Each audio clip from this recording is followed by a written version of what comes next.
Muito obrigada pelo convite, né? Vou tentar falar devagar, porque às vezes eu tenho um pouquinho de falta de ar, né? Porque acho que é culpa dos meus gêmeos, mas quero realmente dizer que é uma honra estar aqui, muito feliz de poder estar contribuindo para uma discussão tão, né, acho que completa, complexa, e agora podendo complementar, trazendo, né, a voz do paciente com câncer, trazendo todo esse olhar, né, do paciente, sempre priorizando desafios, né, barreiras e problemas que esse paciente com câncer está enfrentando, considerando todo esse cenário que a gente acabou de ouvir. Então, deixa eu ver, para você, né? Tá bom. Para quem não conhece o Oncoguia, só falando rapidinho, o Onco é uma ONG, né, uma associação sem fins lucrativos que existe para ajudar o paciente com câncer a viver melhor, por meio de projetos diferenciados, de informação de qualidade, de apoio, de educação em saúde e de defesa de direitos, né, numa linha mesmo de advocacy, de incidência em política, né, de monitoramento, proposição, para que a gente consiga, sim, né, melhorar o cenário da oncologia no Brasil. A gente tem um conceito que eu particularmente gosto muito, que a gente, né, incentiva o paciente com câncer a ele ser um par, né, que é o paciente ativo e responsável. E a maioria dos nossos projetos, então, a gente procura, né, informar para empoderar, para que esse paciente compreenda tudo o que está acontecendo à volta dele, para que ele consiga participar mais ativamente, né, e que ele entenda que o tempo inteiro é da vida dele que a gente está falando. Bom, Jorge, você falou, né, do desafio de que não é mais sentença de morte, né? E não é, concordo totalmente com você. E, inclusive, essa é a grande boa notícia que a gente tem, né? Mas essas são as palavras, né, que o paciente sente que ele, a partir do momento que ele recebe o diagnóstico de câncer, né? Então, a gente tem um programa de apoio ao paciente. E uma das perguntas que a gente acaba falando, né, pedindo para ele, é que ele conte para a gente o que foi que ele sentiu no momento do diagnóstico. E aí, com isso, a gente fez essa nuvenzinha de informação. Então, a gente ainda tem esse desafio, né, de mudar realmente essa realidade, a forma como as pessoas pensam ainda o câncer, principalmente nesse momento do diagnóstico. Tudo isso já foi falado, eu acho que o que tem de mais grave, né, então, dos 596 mil novos casos de hoje, a gente precisa se preparar para a epidemia que está chegando, né? Acho que esse é o ponto que mais angustia. O que é que a gente vai fazer? O que a gente está fazendo? O que a gente vai, né? O que a gente começou a fazer hoje? O câncer está chegando e vai chegar cada vez mais pertinho da gente, né? E outra coisa, ainda dentro né, desse cenário que a gente está inserido, isso é da Folha de São Paulo de 2 semanas atrás, né? Uma pesquisa importante mostrando o quanto a nossa saúde está na UTI.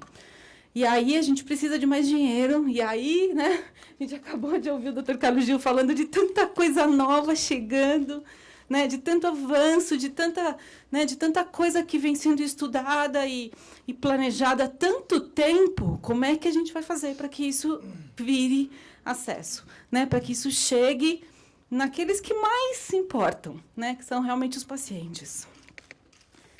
Bom, vou contar um pouquinho nos próximos slides para vocês que, do ponto de vista do paciente, né, o Sandro falou das inúmeras barreiras, dessa questão, às vezes, de um sistema desintegrado, que não conecta. E, para a gente não dar também muita preocupação, a gente ouve isso do paciente, porque é um paciente que não tem acesso a uma informação que faça com que ele caminhe, né? Ele fica parado, às vezes, no lugar, uma informação que não é transparente, que não é acessível, e nisso, né, em vez dele realmente conseguir agilizar um diagnóstico precoce, começar logo um tratamento, ele fica perdido no sistema. Aqui vocês não vão conseguir ver, é uma pena. Mas a gente trabalha muito, né, ouvindo os pacientes, a gente constrói o que a gente chama da jornada do paciente com câncer. Aqui, e aí eu, né, fui tentando fazer um pouquinho de resumo de cada história que a gente ouviu. Esse é especificamente do paciente de câncer de próstata.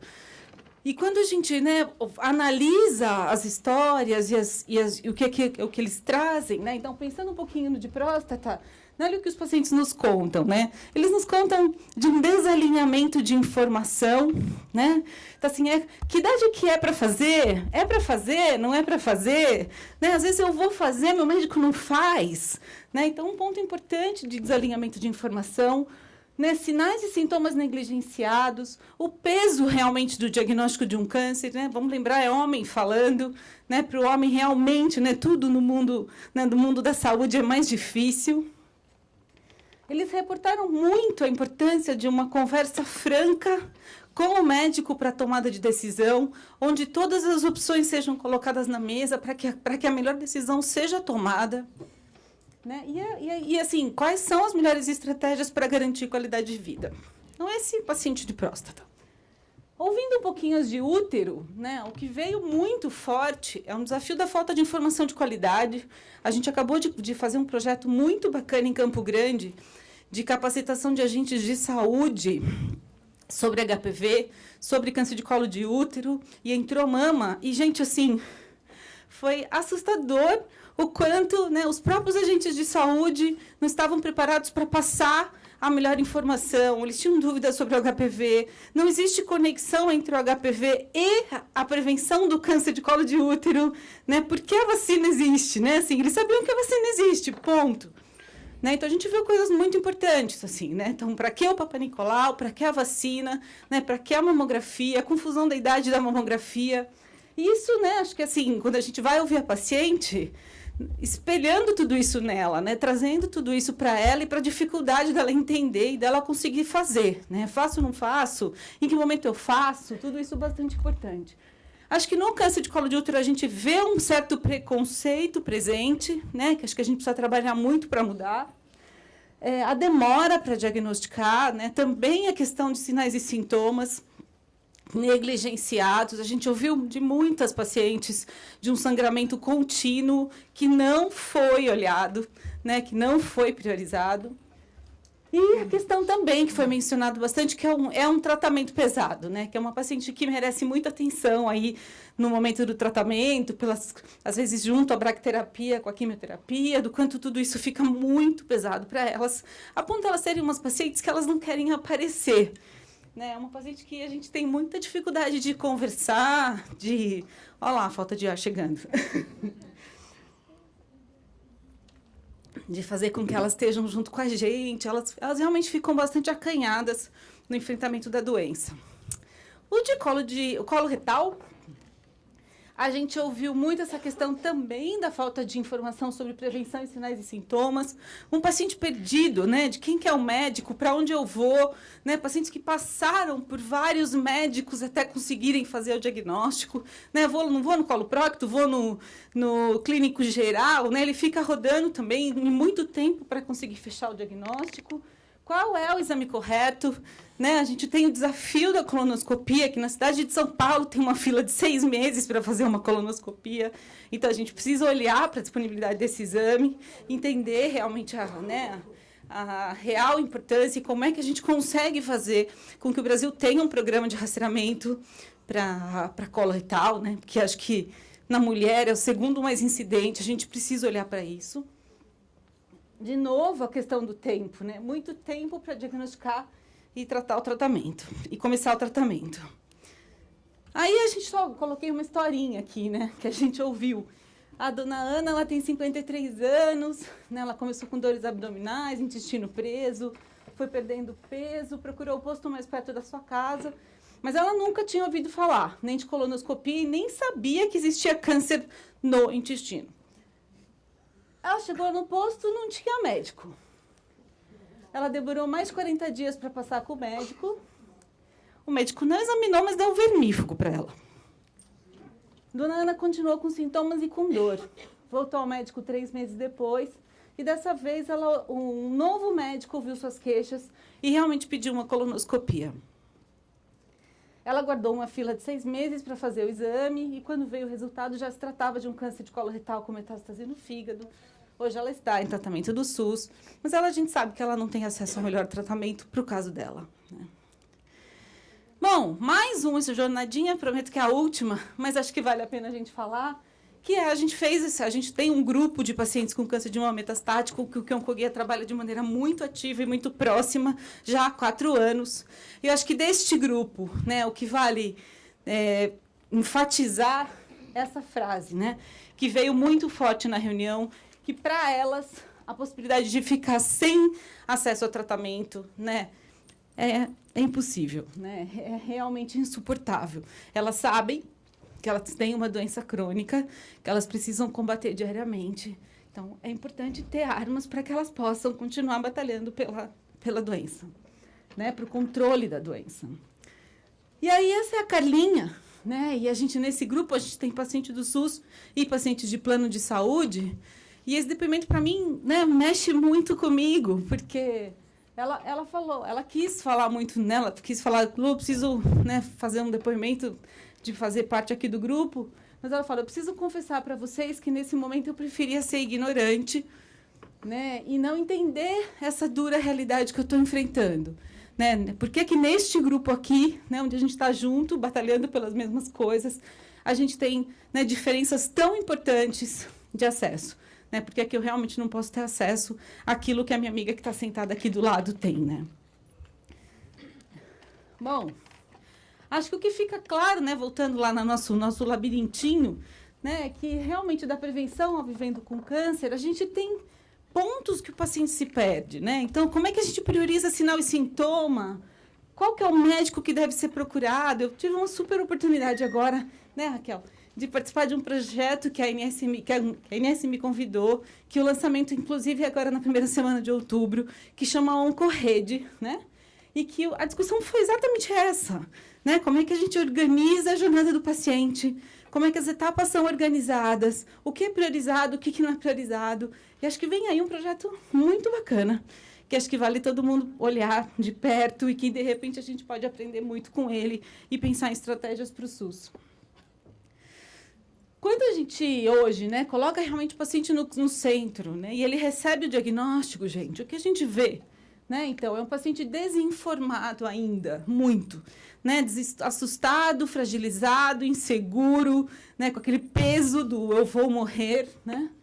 E, infelizmente, né? A gente falando de SUS, a gente sabe da realidade dos diagnósticos tardios, a gente sabe da questão dos tratamentos defasados e inacessíveis. Né? A gente sabe que a gente tem profissionais pouco capacitados e pouco satisfeitos com o que eles estão fazendo. Né, que a gente tem pouco enfoque em qualidade de vida, que a gente tem eu que ainda sou psico-oncologista, né, assim, eu super torço para que a gente possa reforçar esse time, né, de psico, de nutri, de assistente social, que podem, inclusive, fazer com que esse paciente fique mais tranquilo, né, mais preparado, se sentindo mais cuidado e, de repente, até deixando o médico um pouco mais livre, né, para poder cuidar com o menor tempo que ele tem para consulta. Então, acho que a gente precisa cuidar disso. Né? E ainda, a lista de direitos, né, de benefícios legais que a gente sabe que o paciente tem, também são bastante difíceis de serem conseguidos na prática. Temos que falar de acesso. Né? E acesso é a palavrinha-chave também para todas essas questões, né? Para a gente garantir informação de qualidade, diagnóstico precoce, tratamentos acessíveis e atuais, né? Um profissional capacitado, atento, né? Feliz com o trabalho dele, qualidade de vida primordial. Agora, para isso, a gente precisa de transparência, né, nos processos. A gente precisa de agilidade. A gente precisa, né, que, de repente, de alguma forma, um paciente que está lá na fila para fazer a colono, mas que tem um sinal e sintoma, ele precisa ser catapultado da fila e precisa ser priorizado, né? Como é que a gente garante que esse paciente seja priorizado de alguma forma? Né? O desafio da lei de 60 dias, que o Sandro ainda mostrou, que, né, que a gente não... Para coletar o dado está difícil. E, gente, assim, é muito dolorido, mas a lei está longe de acontecer na prática. Está longe. Assim, todos os dias a gente recebe um paciente no Oncoguia que liga para a gente, e o paciente do SUS... Gil, assim, ele não tem acesso, né? Ele não sabe que existe imunoterapia e ele fica muito assustado até mesmo de cobrar o direito dele. Né? Quando a gente conta para ele que existe a lei, porque às vezes ele já está... Ele está ligando para a gente por outro assunto, né? Às vezes ele liga porque ele quer entender a aposentadoria, porque ele quer, né, entender o auxílio-doença, né, por conta de todo o impacto também financeiro da doença, e a gente percebe que, às vezes, ele está 4, 5 meses e o tratamento dele não começou. Né? A gente conta para ele da lei de 60 dias A gente instrumentaliza ele, né, para os caminhos, quais são os melhores caminhos, conversa na ouvidoria, né, conversa no hospital. Ele tem medo, né, ele tem medo até de realmente, né, compreender esse lugar dele e buscar aquilo que ele tem de direito. E a lei não está realmente acontecendo, né, tem aí, né, uma discussão importante a ser feita. Claro que a gente acredita que nenhum hospital quer deixar o paciente na fila. A gente sabe da importância da gente melhorar a infraestrutura, mas a gente precisa olhar para isso, né? Precisa de verdade olhar para isso, porque os pacientes continuam na fila. Né? A gente se preocupa muito com uma sensação de desalinhamento científico, né? Parece que, para algumas decisões com relação à incorporação de tratamento, parece que é como se existissem duas ciências, né? Tem a turma que acredita num tipo de ciência, tem a turma que acredita em outro tipo de ciência. Não existe, não tem duas ciências, né? Como é que a gente fica tão dividido desse jeito? Priorizar realmente pesquisa clínica, a gente também concorda totalmente. Pesquisa clínica é acesso, né? Pode contribuir com muitos dos problemas que a gente está enfrentando hoje. Né? A questão de investir em infraestrutura, não dá para a gente ter um paciente com dor.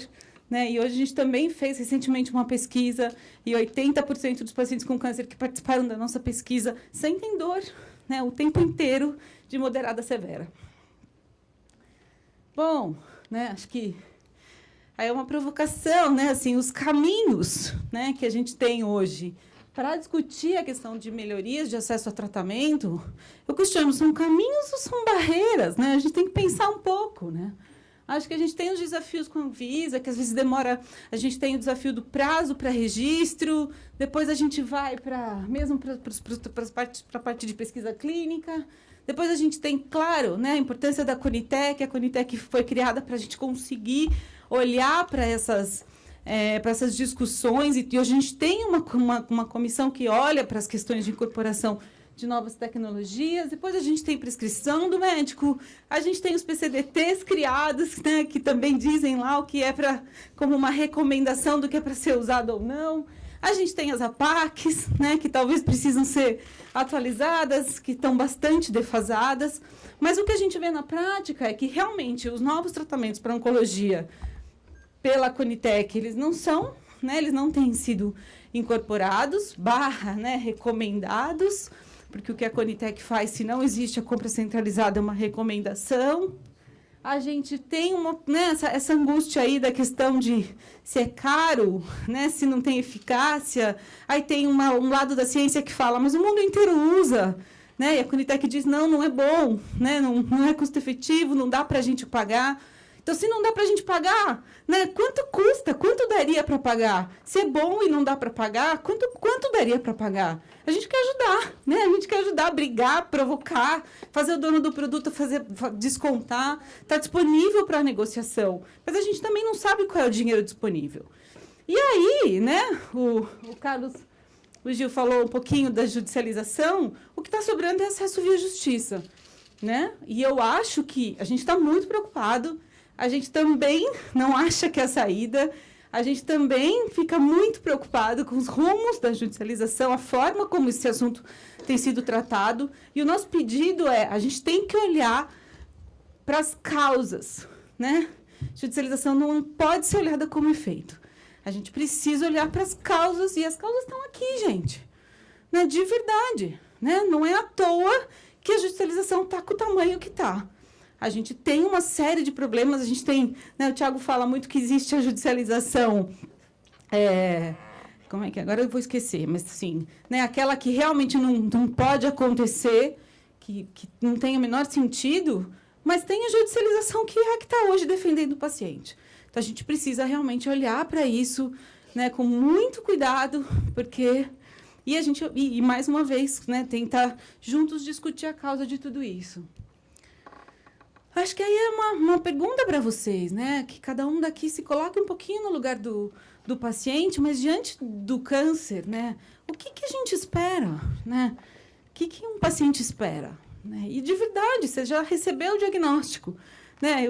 A gente espera, e a gente ouviu isso também dos pacientes pelos quais a gente defende e representa, que é isso, né? A gente quer um tratamento que seja, né, que comece rápido, né, que seja eficaz, que realmente né, o foco possa ser a cura do câncer, e se a cura não for possível, né, que o paciente possa ter tempo de vida com qualidade de vida, que aquilo possa fazer com que a doença fique estável, né, que ele possa ter um controle da doença, porque além de tudo isso, né, dos nossos termos científicos aí de sobrevida, tempo, né, tempo sem progressão da doença, a gente está falando de esperança, a gente está falando de realização de sonho, a gente está falando de projetos, né, de metas, de tempo, né, de mais tempo de vida, de tudo isso que está nesse pacote, né, de quando a gente quer continuar vivo.